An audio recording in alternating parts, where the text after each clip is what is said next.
Capture desktop. All right. That should be better now. People are coming back.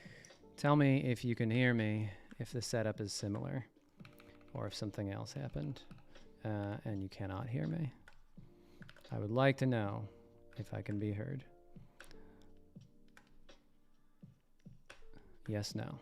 Can music be heard? Can I be heard? I'm going to go to the chat. Hello, chat. Cool. Well, that was fun. So, when drivers crash for Wacom tablets, funny story, you need to restart Windows. You can't just restart the app. You need to restart that Windows. Maybe I'm wrong. Maybe I just shut it down for no good reason. But I've never had a pleasant experience with a Wacom tablet driver crashing, so that reality continues to today. All right, we were talking about, what the hell were we talking about? I don't even know anymore. Somebody tell me something you want to know about anything in life, or I can pick a subject, or you can give me a recommendation on what I'm actually drawing. What is this? Obviously, she has a hood, so that's good to know, and it's kind of a flared hood. And her eyes are going to be huge. Big old huge eyes. There we go. And got to lighten it up a little bit. And then, all right. I have a question here from Claudio. Sinking lifeboat. So... Well, hey, so Tailed Star Studio says, "Hi, Alex. I'm Claudio. And for quite a while, I work on video game projects. I started to work on this years ago after my son came and realized my life will be changed forever. He is into sinking lifeboat, and he has a rare disease which affects him almost every vital organ. And I start to seek a way to express myself and find HLD and the story of the man behind this project, and your motivation became your motivation." Well, that's very kind of you to say. Tailed Star Studios. Share a screenshot of your project. Would love to see the screenshot. You can put it in the chat. It'll be super cool. And I'm really sorry to hear about that disease. I know how painful everything can be when you have chronic illness, and I can only hope there's something to help your family in some way, shape, or form, you know. But I also am very humbled by, and I appreciate the kind words about inspiration. I never really got into games to inspire anybody. I got into games because I felt like I just wanted to and had to say something at some point. Otherwise, I would collapse under my own mental weight and struggles. You know, it was an outlet, just like creative endeavors are an outlet for a lot of people, a lot of different artists. It's a way to cope and get by. It's a mechanism like many others to provide relief from the human condition. And I'm no different in that respect, but I certainly appreciate the stories that people share, and that one in particular. It's always good to remember that somebody's got it worse than you, usually somewhere else, and that a lot of us are very fortunate people to have what we have, and people take it for granted a whole lot. You know, people take for granted their general health, their general well-being, their ability to walk even. You know, I've had friends who have, you know, very debilitating diseases, more than mine, and, you know, I count my own, whatever you want to call it, I count my own luck, my own fortune, in the sense that I can sit here. I'm not in the hospital right now. I'm at a studio. I can run the studio day to day still. You know, I have my problems, and sometimes I am in the hospital. So, but I'm still very fortunate for the things that I have and that I'm able to do. And that's not always true for folks. speaking of, I guess one story I could share. She's gonna have wild eyes, I think, because that's what this painting is telling me to do. I know it sounds really Bob Ross, but when you're just doodling around, the line work, the paint, the forms, the shapes, whatever, they do kind of speak to you in certain ways. Like, there's no plan here that I'm coming in with this. I'm laying down some blobs and then seeing what stands out, and oftentimes the work itself, you know, the elements of the work start to speak to me individually.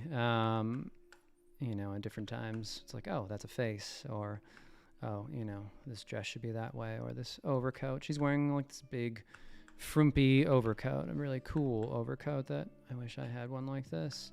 And I didn't know that until a couple of minutes ago, but I saw the things that happened with it. Oh, and she's got her arm tucked into her pocket. That's what she's doing. So that's cool stuff. I'll tell you a story. Speaking about health stuff, and since someone was so gracious as to share their trials and tribulations and what's going on, and that horrifying disease of, you know, affecting all the different vital organs.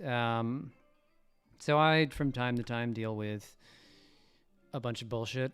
You know, I end up having some very unlucky parts to my body and the ways that it reacts.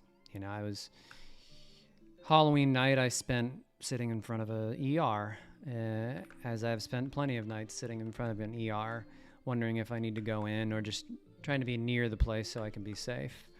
And I ended up there because my blood pressure was off the charts for me. Like, everybody's blood pressure is different, you know. What's high for somebody might not be high for others, but I ended up there because it was very high for me. I don't know if you've ever had like a tension headache or something like that, but they don't feel great. And my head started to feel like it was going to explode. Turned out it was, you know, I talked to my doctors later on, you know, yesterday and today, and one of the drugs that I was taking definitely has a chance of causing high blood pressure spikes. And I'd been taking this medication for literally years now, no exaggeration. And for some reason it's decided to change, you know. And the statistic for, you know, that type of reaction with this medication, a medication that I might need in the future, unfortunately, and now can no longer take, is 0.09% chance of having the reaction that I did to it. So it's kind of the dumb irony that, or just like the ridiculous circumstances and scenarios that I end up in with medication and my health and everything. Like, you know, you take for granted being average or having standard health, and it's a real fucking nightmare when nobody can relate or tell you what's up, or you are that less than even 1%. You're less than 0.1% of a statistic. And then what do? You can't really do much, because, you know, why would anybody be able to fix that? They can't. They have to fix the biggest problems possible. So you end up feeling like this just useless statistic that might as well not even exist, because no one's going to actually be able to help you anyway. So that's the kind of discouraging stuff that, you know, blows. But fortunately, I still have people in my life that can help, that care. You know, again, I'm fortunate to have family and friends and other folks that care.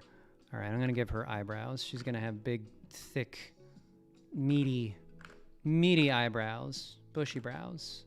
Yes, there we go. Huge, bushy brows. And I'm going to give her a little bit of, well, it's too much. She needs, there we go. So yeah, you know, being in those small subsets of groups can, in and of itself, just be really discouraging, where it's nobody's fault, you know, nobody's planning for this, nobody's disregarding you, but, you know, intentionally, but you also have to, like, drug companies and doctors have to kind of treat they have to triage their time and efforts, and not everybody can get everything, and that's the kind of stuff that makes you feel a little down and hopeless. So if you have something like that going on in your life, I hope you at least have people that support you and can hear you out and talk about the fucking nonsense that is the human body. Because human bodies are dumb, and I wish we were more like robots. But we can't be. Not yet, anyway.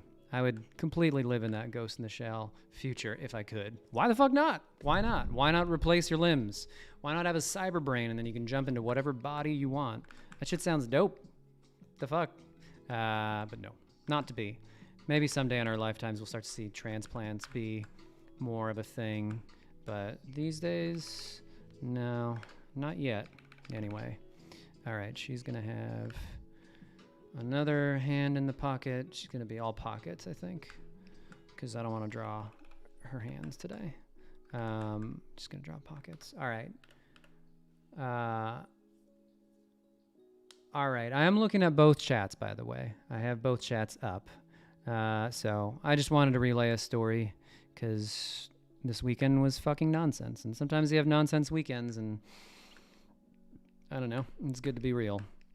But yeah, bodies. They sure are something. They sure are something. If anybody else has fun, pleasant times like that, hit me up on Twitter. Maybe we can talk sometime. And if you need a hospital buddy to talk you through online, maybe we can do that together. The more the merrier.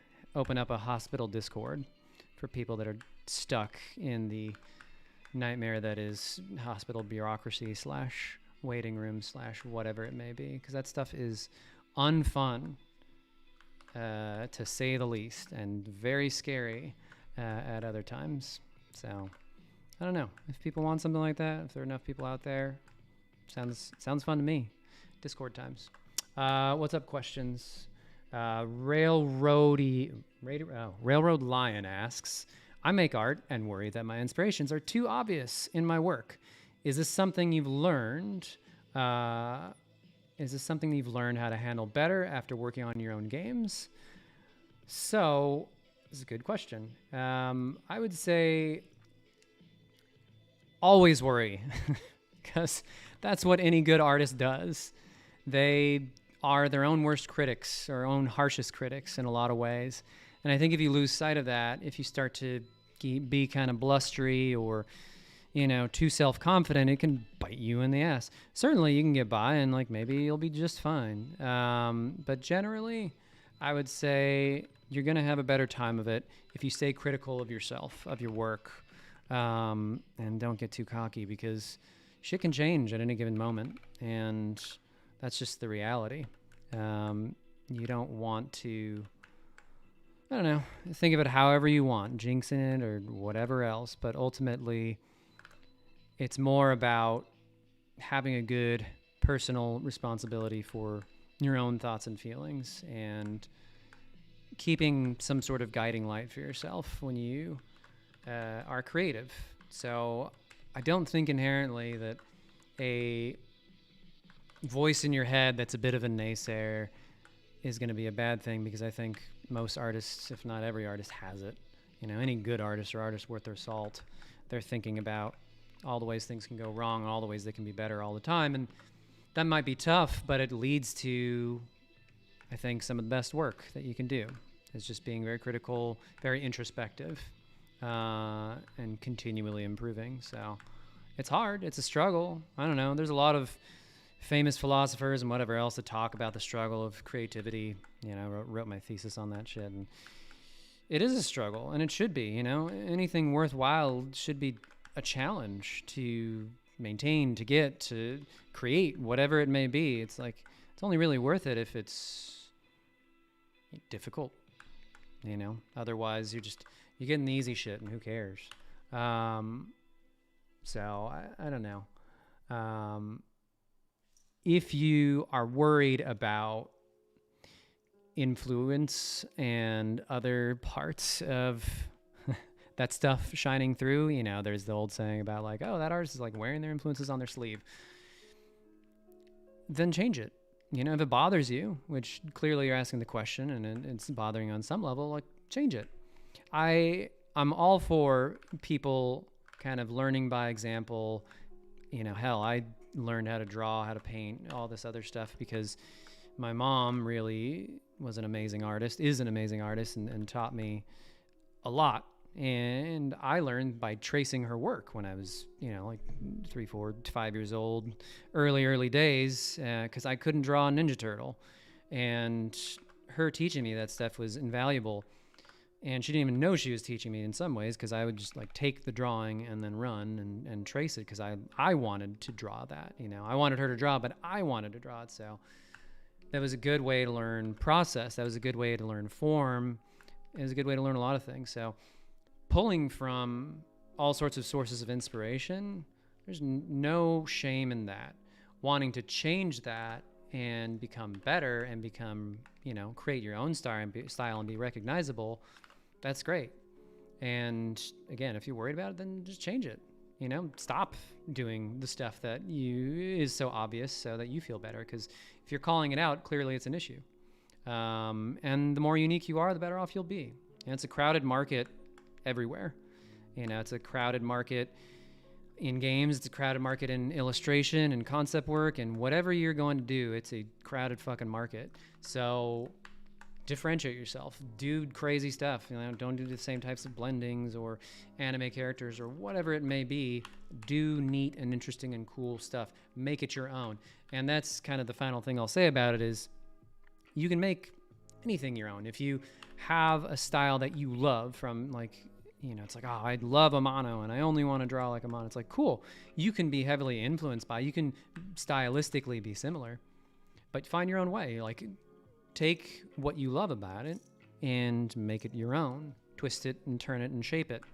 Like my own art style, illustrative or otherwise, in my paintings, like I take from all sorts of influences, even in our games. It's like Solar Ash is a bunch of different things. Drifter is several different games, some more obvious than others, some that like we've talked about openly, others that are just like, no, you wouldn't even know that's an influence. Ooh, I see this little guy right here. He's going to be a fun little sock puppet guy. But ultimately, it's kind of what guides me is wanting to push myself to be better for my own sake, to be better for the people that I care about, my peers, people at Heart Machine, friends, etc. I always want to improve, and I always want to continue to push my own style so it's furthermore recognizable as my own. And if I start to backslide and have things that are too recognizable, that's a problem. Don't want to do it. I want to really alter it more. Even if I'm pulling from things, referencing, tracing, whatever it may be throughout your life, your creative career, it's all valid and good, so long as at the end of the day you can pull away and start to make those steps towards a style that's your own. And it just takes time and effort, and you be honest about it. That's all you can really do. You could have a mentor that tells you like, oh, I see this, and that, and you could change that. But ultimately, it's really going to come down to you more than anybody else to change that path and become better. I don't know what this guy's doing, but he's looking kind of cool. I think I'm going to give him some teeth. Yep, some real cool teeth. And then I think I'm going to give him a cigarette or you know what? He's going to get a cool, like, ivory pipe. Fake ivory. We don't want real animals involved here. Yeah, all right. This is cool. It's a cool pipe. It's this little devil dude. Yeah. All right. What else is next? Ludwig would say yoink and twist. Who is Ludwig? All right. Sid Fi says, I often tell your story when I tell people about HLD. It's quite impactful. Thank you for the work and contribute to the industry. Some of the best stuff in the indie scene. I thought that was going to be a question, but thank you. I appreciate it. Persian Prince, can you speak more to your illness? You're a registered nurse specializing in cardiology and really interested in hearing about your experience living with tetralogy Fallot when you're diagnosed and how are things right nowadays. If it's too personal, etc., and you're thankful that you're alive and well. Well, Persian Prince, first, thank you for being a resident nurse. Registered nurse. Thank you for being a nurse, period. Registered nurses, I know there are a lot of positions out there for nursing that need filling. It's a hard job. It's sometimes a thankless job. Even when I'm in the hospital and it's the worst, some of the people that have got me through it besides my family and friends are the nurses that can be really awesome. They can goof around in really tough times. They can be very kind and caring and giving, and sometimes they will save your life. Oftentimes they will save people's lives. So it's a profession that needs more people in it ultimately, and you're doing stuff that needs to be done. So I appreciate you. I guess you were asking about the diagnosis and kind of what I deal with and whatever else. I mean, really, I didn't understand what my condition was until I was much older. Until I was, I don't know, past being a tiny little kid. I would go into, like, every year I had an annual checkup in Los Angeles when I was living down in Ventura County. We would drive up and see my heart doctor, see my cardiologist. I didn't really understand what it was. And this is back when Los Angeles had a really awful smog problem. Not as if they've like completely fixed it right now, but it's a whole lot better. And when I was younger, I was susceptible to the smog. I'd get migraines coming here. I couldn't stand it. It was the worst. This is going to be a ninja, I think, or somebody with a cool military space something mask. Yeah, there we go. And so I'd come here and get all I knew is that they would check up on me and I would get migraines. And so I fucking hated it. It was the worst. So it wasn't until I was much older that I really understood what it meant to have this type of condition. My parents would limit me from specific activities. They're always very worried that, if I get hit or something else, that would cause a problem. I wasn't that delicate, but they certainly treated it a certain way, which understandable. And so what I knew as a kid is that I was the sick one, that I was the delicate one, that, I couldn't do certain things. I'd never be able to play sports, really. I shouldn't be running. I shouldn't be doing all these other activities that other kids were enjoying. I had to limit myself. I also had asthma and other allergies. So I just, I was kind of a pathetic kid to start with in my own view. It was harsh, but that's the way it felt when, not that I had some grand love for sports, or maybe I would have, it's sad when kids are doing something else and you can't, you're just not allowed. You're kept out for whatever reasons. For some it's bullying, and for others it's health problems. Social ostracization. I don't know. Being socially ostracized ain't cool, no matter what way you cut it. So I didn't have a fun time with that stuff, and I didn't really understand why, other than, I have asthma and that sucks, and I'm like allergic to things and my breathing gets bad, but I didn't really get it probably until I was a teenager, and I actually started to understand what it meant and like why these limitations were important, because I just wanted to live my life. But when I started to get more serious symptoms, palpitations and just odd things that I wasn't experiencing as a young kid, or wasn't feeling as much, like the kind of infernal thing about diseases like this, about congenital conditions, especially with the heart or other vital organs, is things can progress and you don't really have much control over it. The best you can do is treat yourself well, like eat right and all that, exercise if you can, whatever capacity you can, but it's not as if you can really control what's going to happen. And so again, even in my teenage years, I didn't fully grasp what it meant. I was still okay. I felt, relatively speaking, normal, normal-ish, normal enough that I didn't have to think about my condition all the time, except for, I just can't do sports. And you eventually kind of, you get used to certain realities as a kid and as a teenager, whatever else, or even as an adult. Like you end up with a very resilient outlook, because at the end of the day, humans are resilient, and it's tough. Nobody prepares you for this stuff. There's no doctor that. Part of the failing of our healthcare system is we don't speak about the mental toll.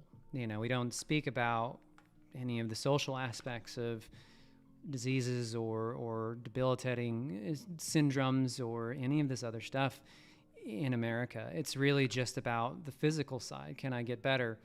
But we don't really engaged the mental components. And I will tell you firsthand, it has a real cost. That stuff it's hard to deal with. It is really hard to take that stuff on and feel so isolated, because there aren't pamphlets out there to tell you how to feel or to manage your feelings when you don't know, if you're, as a kid, like what it means, if you're going to live or die, and all doctors can tell you are like the most basic of basic things.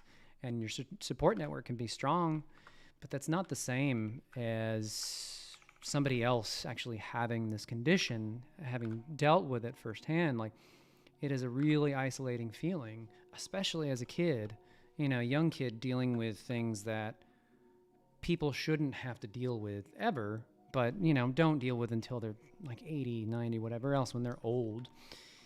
And so, it's really isolating, and it makes you feel like you don't belong. It makes you feel like you don't know what you should be pursuing.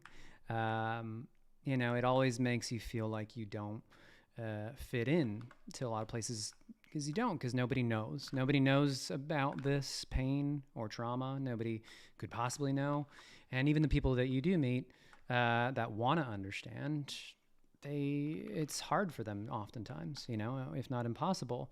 And that makes you feel even more alone as a kid, or, young teenager, or whatever it might be. Like, it ends up being this kind of compounding thing of more challenge on top of more social challenge, because it's not normal, and because who the hell are you going to relate to?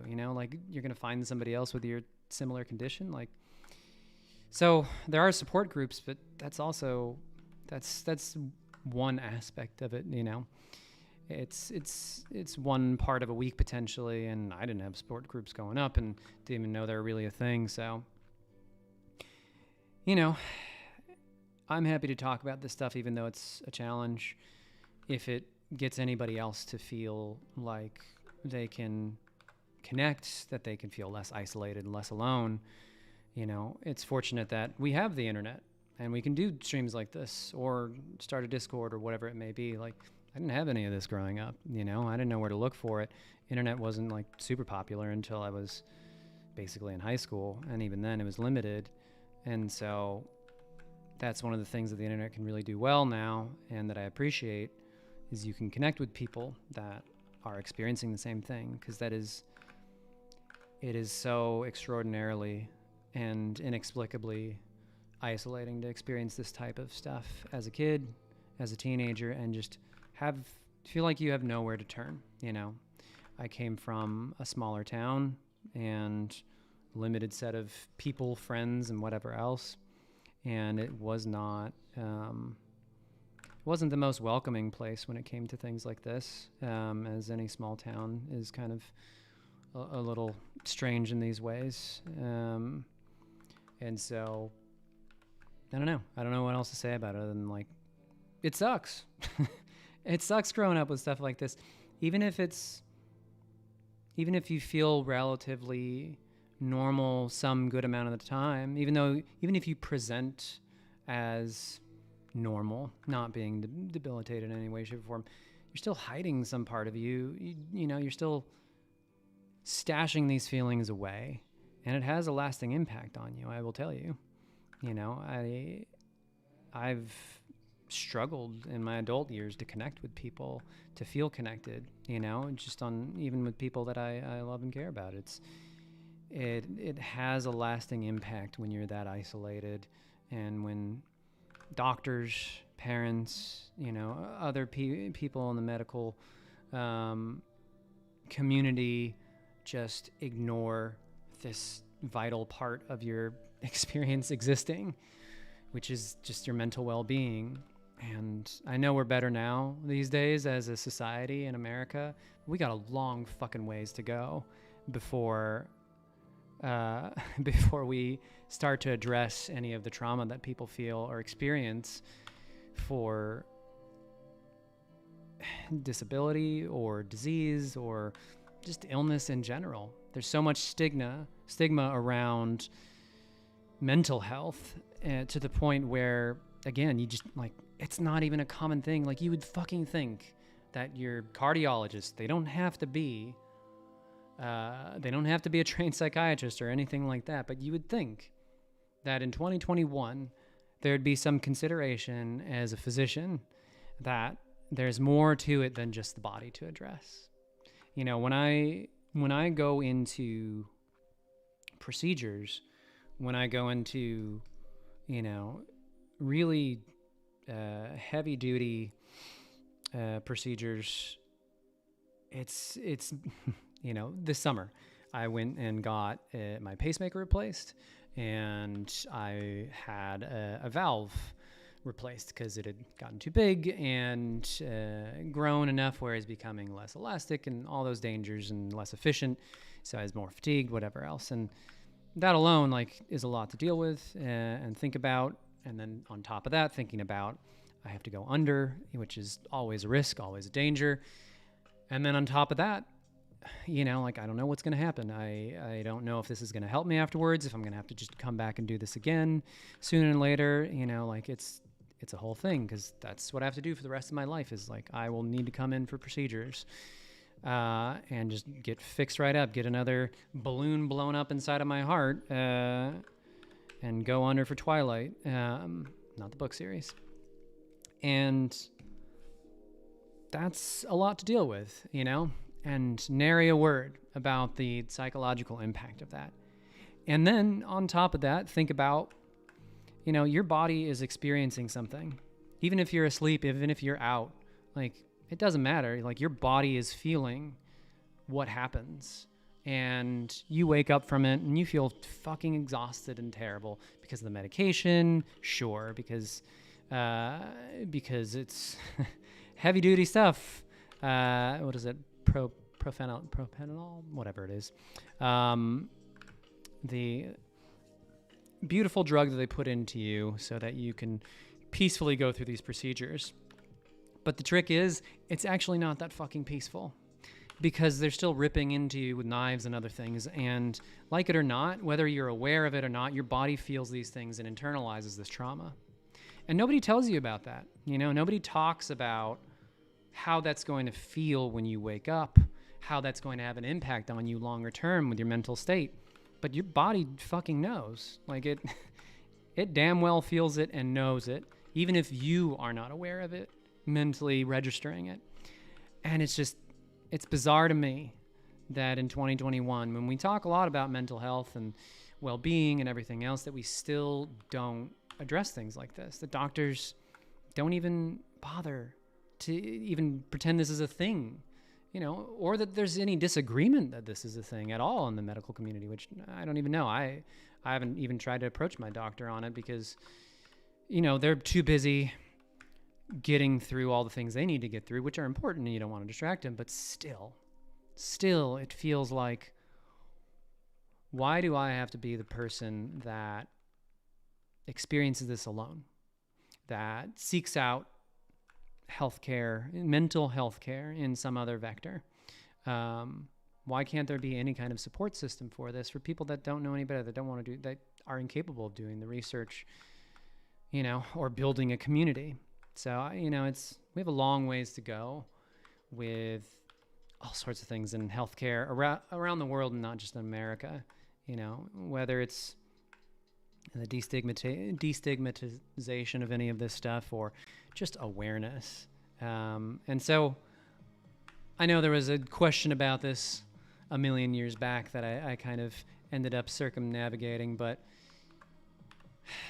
what was it like growing up with stuff like this, about understanding this diagnosis and coping with it? It's really fucking isolating. And it sucked not having the support networks in, and it still sucks to have to go through this stuff and continue to have to build my own support networks, you know, to know that any procedure that I go to, I'm comfortable with my doctors, but they're not going to talk about any of the mental stress of it. And that feels shitty. It feels fucking isolating. It feels like how you would imagine it feels, which is bad. So maybe that was a downer, but I never promised for this to be an uplifting stream. I never promised this to be any kind of stream. It could be a terrible stream. But but I try and be honest.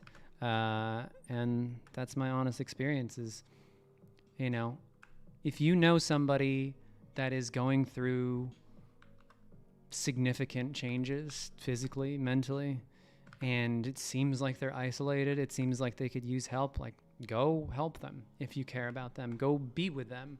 You don't have to solve their problems, but even just being an outlet to talk to, being somebody that they can trust, that they can vent with, you know, they're like, oh, fuck this doctor. They didn't listen to me. They did this thing. They already knew.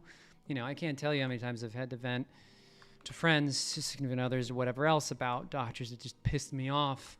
And pissed me off because, like, they should know better or they should be better, but they can't, and this is the best I have. And, God, that's depressing that that's the best that I have. And it's a whole thing, you know? So being there for people that are dealing with issues like this is something you can do if you really care about a person. And you don't have to understand. Just got to be there. It's better than nothing. All right. I'm gonna go back to questions from people because I think I've strolled down the kind of awful lane enough for the moment for my own sake. I need to, my own mental well-being, need to move on. All right, what's going on? He's 10 pixels tall. I'm 10 pixels tall. All right. What do we got here? Yeah, I mean, Mystic Panda, you're talking about empathy. Empathy is a huge part of this. It's really just, everybody's busy. Everybody's got their own shit. Everybody's got their own trauma and garbage that they're dealing with. But being able to recognize when somebody maybe has more than you at the moment, or just when somebody has some that you think you can do something about. Even if you're under pressure, if you've got the capacity, that can go a long way just to care for a few minutes. Milk Show Pop says, I really feel like the systems in place certainly don't have us in mind in the slightest. Doctors, sure, but beyond that. Yeah, I mean, they don't. It's like our system is a hodgepodge. You know, it's been set up through just wartime efforts back in World War II and all sorts of other dumb pretexts that don't actually make any sense or address a lot of the modern problems or even allow you any modicum of freedom to choose or feel like you will be taken care of in any capacity longer term because everything's done through work or pre-existing conditions is a thing, or in the first place, healthcare is a fucking institution for-profit industry. That's the thing that, I mean, is completely wild to me. Oh, somebody's at the door. Hold on. Hello? No worries, thank you. Sure, thank you. Somebody's sneaking in. Okay, so I'm going to look at a couple more questions.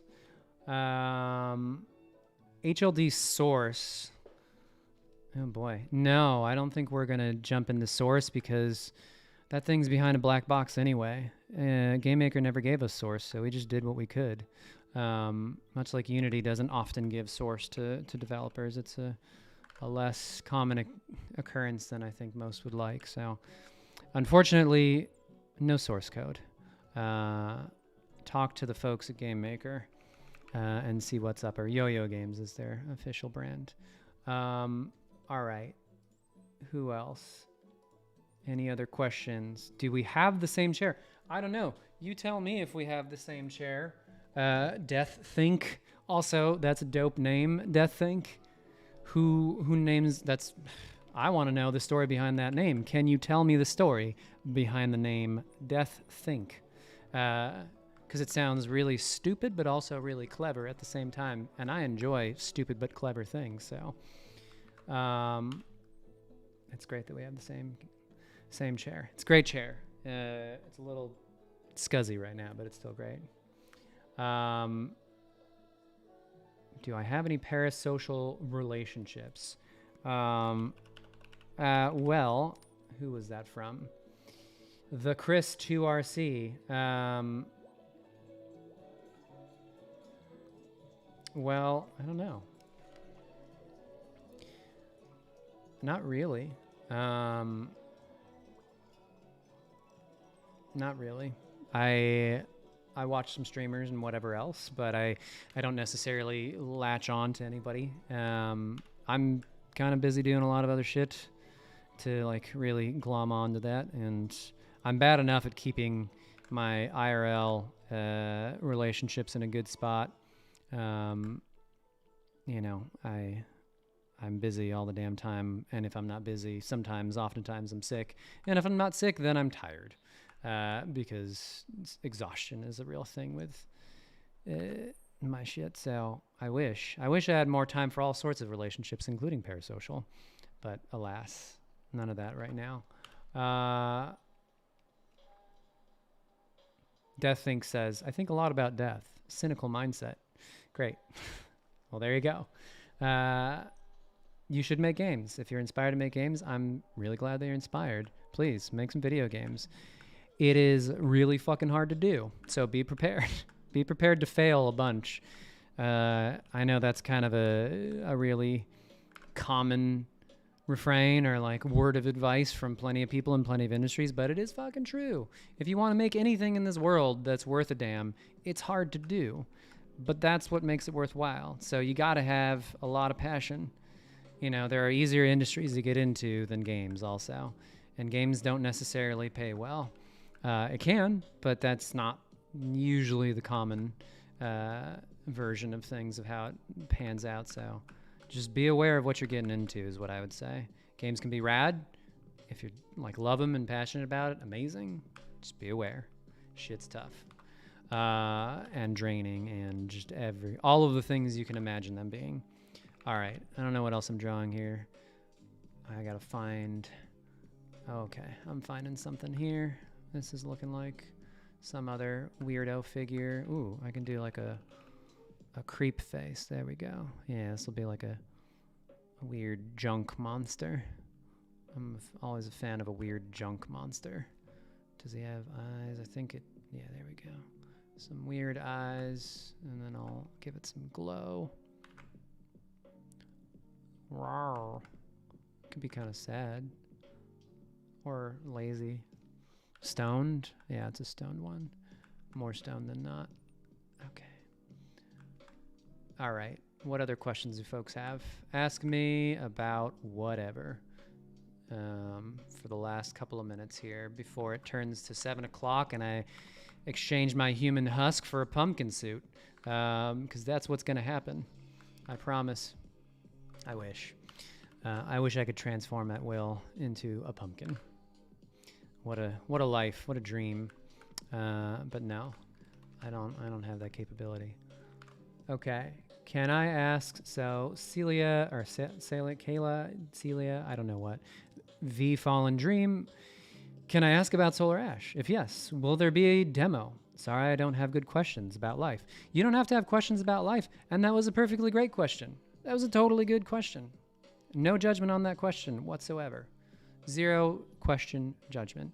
I do not believe there will be any kind of demo for Solar Ash.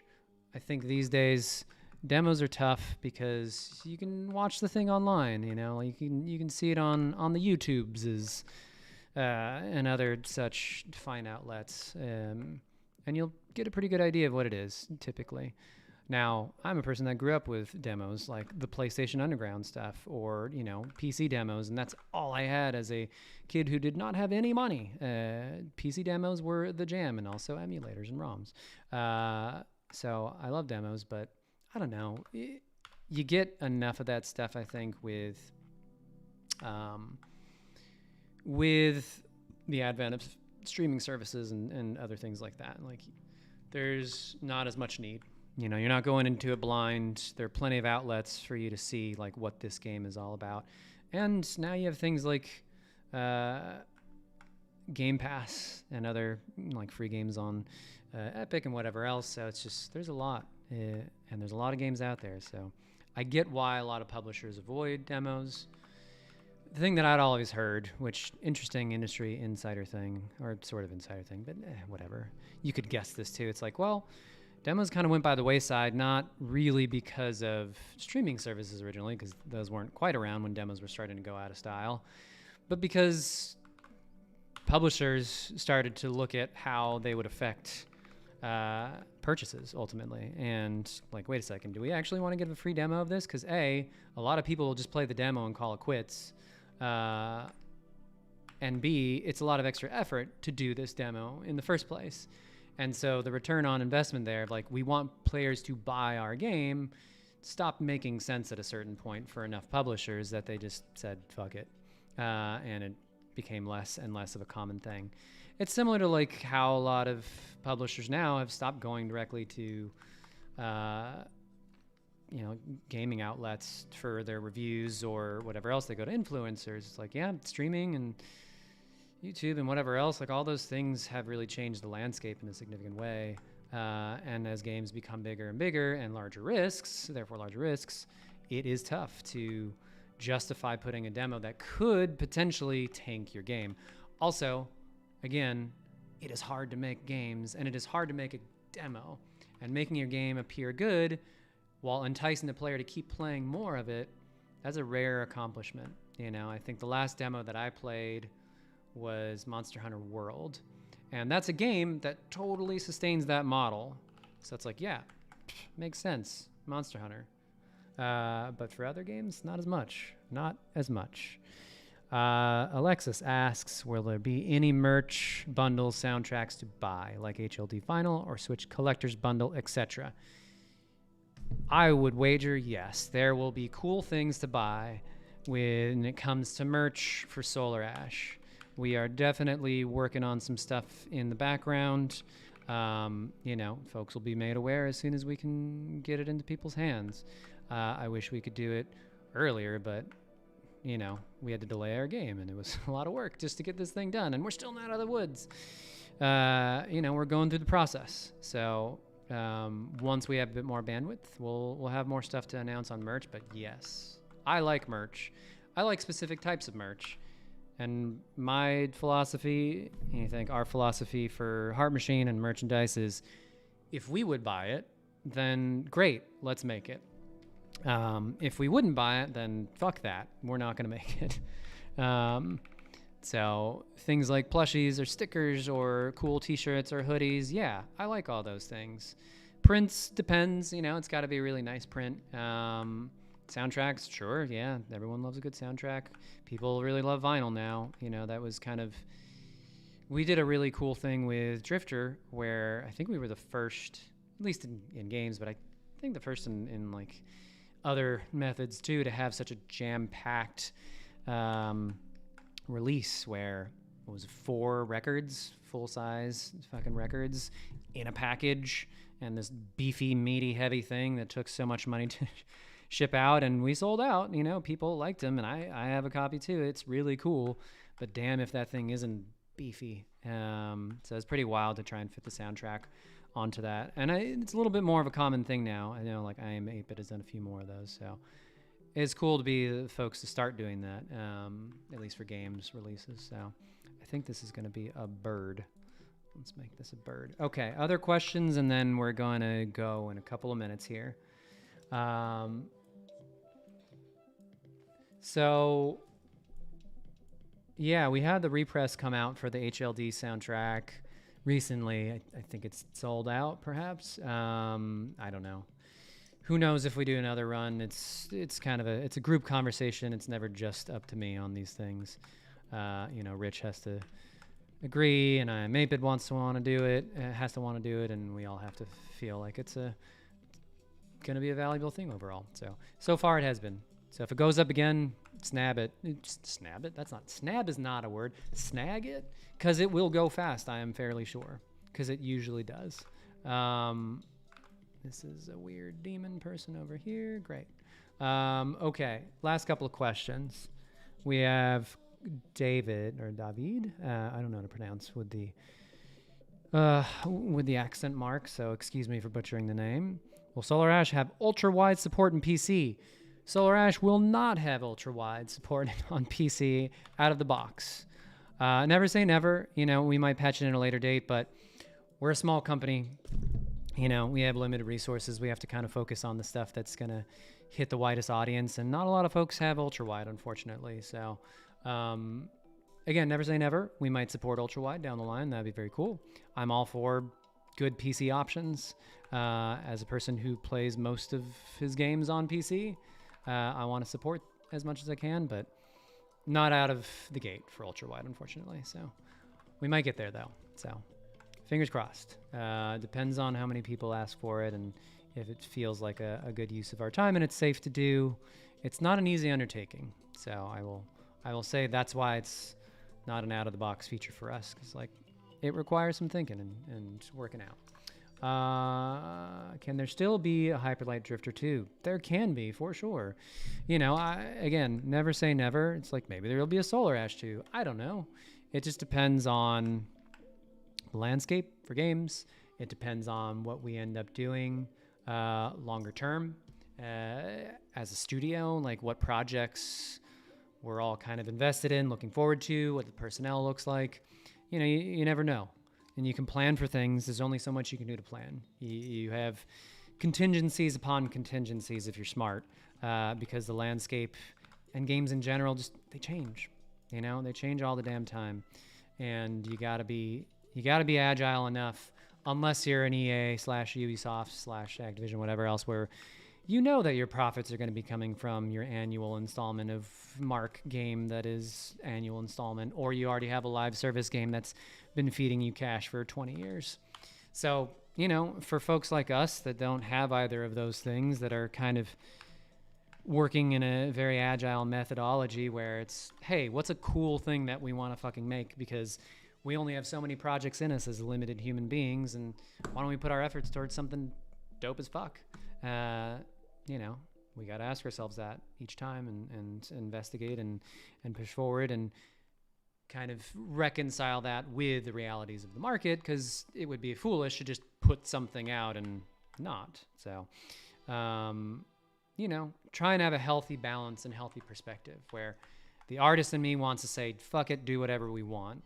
But the person that has a responsibility to the variety of people that work at Heart Machine and people that care about our work and want to see us do cooler and cooler stuff longer term, I also have to think about business realities. So, which I don't mind. I'm not one of those artists that's like, business, schmizness, no way, brose. No, I say yes way to brose, and business, yes miss. I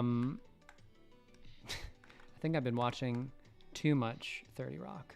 So I'm sounding sillier and sillier. Okay, Donnie Walsh, what's up? I heard talk of Hyperlight Drifter TV shows. It's still happening. I'm glad that you love Hyperlight. TV show is still on the books. So here's a quick thing about TV shows. They are mysteries. Sometimes they will get made. Sometimes they won't get made. Similar to movies. It's a whole thing. Like they could spend 1 million years in this like development cycle of scripts and studios and directors and other things attached to it, and it may never see the light of day. And that has certainly happened to a lot of projects, and I'm sure a lot of game projects that you have heard of, you know, throughout your time liking video games. Remember the Halo game, or the Halo movie? Remember the Uncharted movie, which is finally coming out, which wasn't that supposed to come out like 15 years ago? And Mark Wahlberg was going to play Nathan Drake in it. And now you have young Mr. What's his deal, Spider-Man kid on it. And it's like, that's wild. And he's like 12? I don't know, 20 something. He's early 20s. It's like, oh yeah. Wow, that was going to happen a long time ago. So, you know, take anything like that with a grain of salt. You know, I was fortunate enough to work with somebody like Audie, who is, you know, in the business, knows what to do to kind of navigate around. It's tough, though. Projects can live and die by the whim of executives that may not be around next year.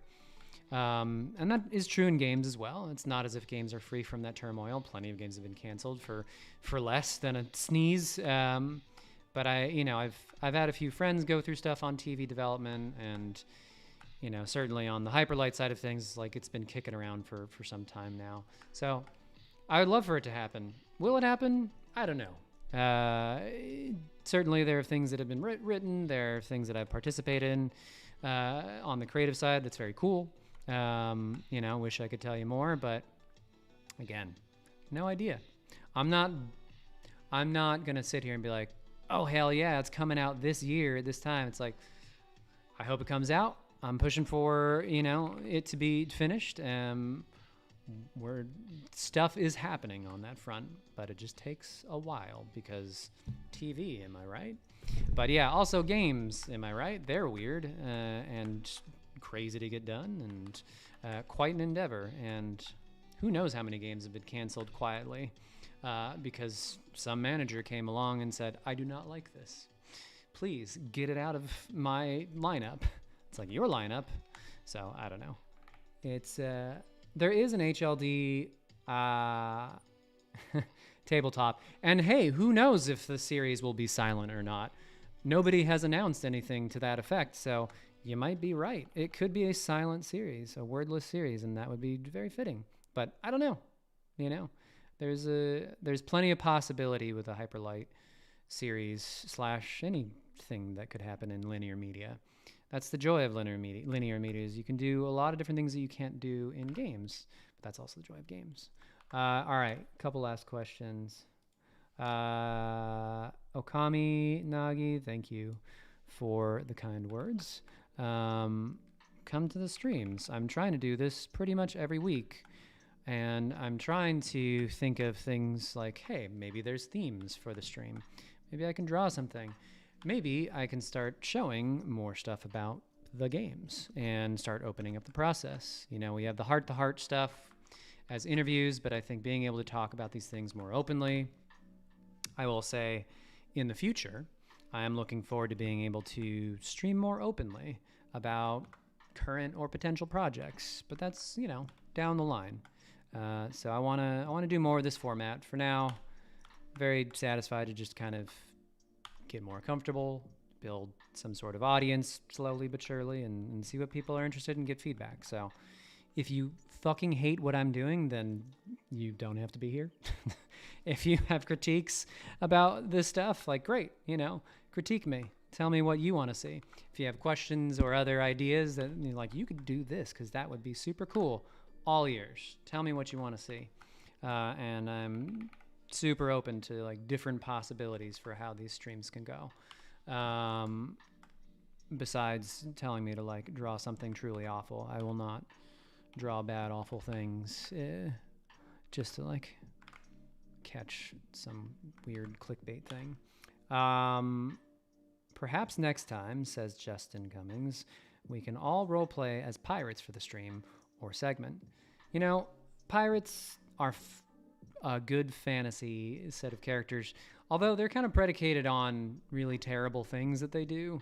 I never quite understood the love for pirates, considering the cognitive dissonance that you have to be like, yeah, pirates, they're super rad and fun, and I want to, play as one. It's like, well, you realize that, okay, even if they don't do the most awful things like murder people or, really assault people in awful ways, they're still pillaging places. They're still stealing a bunch of stuff. And sure, there's the thief with a heart of gold type of thing. But pirates are like going around ransacking towns and then being total fucking buffoons in whatever hideaway they have. And that's it. That's like the core of a pirate is like, cool, I get to steal somebody else's stuff. This is my critique on pirates, by the way. This is my pirate rant. I don't understand the appeal other than the idea of freedom, I guess. Like, oh, I'm free to do whatever I want as a pirate. I can steal. I can, travel to 7 seas or however many seas are in the world that you're pirates in. That's cool. And this is coming as a person who has watched a lot of One Piece. I've watched 700 episodes plus of One Piece. So I get Luffy and his crew are those heart of gold type pirates.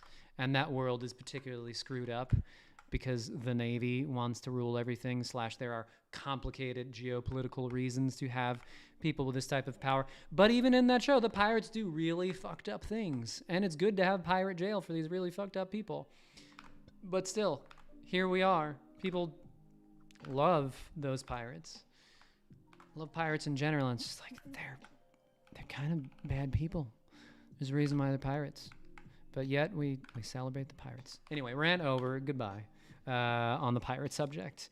And perhaps it's time to close up our stream with one other comment or question. Chaotic good pirates. A night's fine. Hotline Miami. Okay, so Mystic Panda says, beautiful ambient music while seeing the graphic stuff happening in the water. Area of HLD. It's like Hotline Miami, which had graphic violence going to really fast, upbeat synth music. I think about these types of contrasts a lot, so thank you very much for the creative inspiration. Sure. Quick question for Pytol Pro. Or two, do you think the Drifter or the Magician would talk like if they did an HLD, and what would their hairstyle be? Well, I can't speak to what they would speak like, because that would be revealing too much about their character. But probably not like a total goon or goofus. They would have some semblance of dignity, maybe some gruffness. You know, imagine this person that's desperate enough to do the things that they're doing and kind of trudging through the awful stuff that they feel they need to do. They're probably going to have a bit of a sour disposition. So you can imagine that. Sour disposition. That's the best I got for now. Hairstyle, I don't know. Fluff, you know, pieces. They've got some fur going on up there, some stuff. Will Solar Ash be on Steam? Yeah, Solar Ash will be on Steam eventually. It'll be on Steam. Not day and date as launch, but it'll get there. So if that's where you'd like to purchase it, please feel free. All right, gang. It is 7:12. It's been about an hour. I have drawn this picture with several creatures / humanoids in it, and I think it's time for me to put a pin in it one way or another. I'm going to give this guy a cigarette. Or like a big spliff, I think, is probably more appropriate.